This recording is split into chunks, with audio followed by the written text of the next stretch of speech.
உக்ரைனில் கடந்த 4 ஆண்டுகளுக்கும் மேலாக குண்டு சப்தங்களும் மரண ஓலங்களும் கேட்டுக்கொண்டேதான் இருக்கின்றன. அந்த சப்தம் இன்னும் ஓய்ந்த பாடில்லை. நேற்று முன்தினம் 496 ட்ரோன்களை கொண்டு விடிய விடிய ரஷ்யா நடத்திய அதிபயங்கர தாக்குதலில் உக்ரைனின் முக்கிய நகரங்கள் உருக்குலைந்து போயிருக்கின்றன. இந்த தாக்குதல் அரங்கேறியது எப்படி? விரிவாக பார்க்கலாம் இந்த காணொளியில்.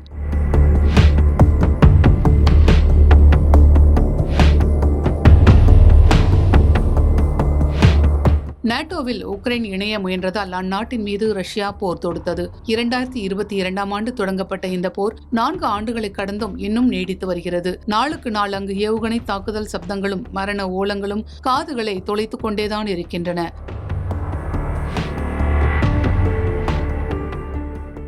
ரஷ்ய ராணுவம் உக்ரைன் மீது வான்வழி தாக்குதல் மட்டுமன்றி தரைவழி தாக்குதல்களையும் நடத்தி வருகிறது. இதற்கு உக்ரைனும் சளைக்காமல் பதில் தாக்குதல் நடத்தி வருகிறது. இரு தரப்புக்குமான போரில் ஆயிரக்கணக்கான மக்கள் உயிரிழந்திருக்கிறார்கள்.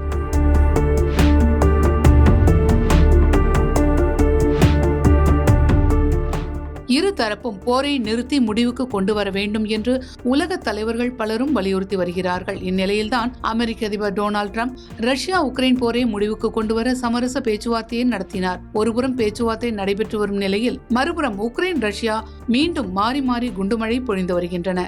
இப்படி பதட்டமான சூழலுக்கு மத்தியில் நேற்று முன்தினம் இரவிலிருந்து உக்ரைனின் கீவ் நகரம் மீது ரஷ்யா இடைவிடாத தாக்குதல் நடத்தியது.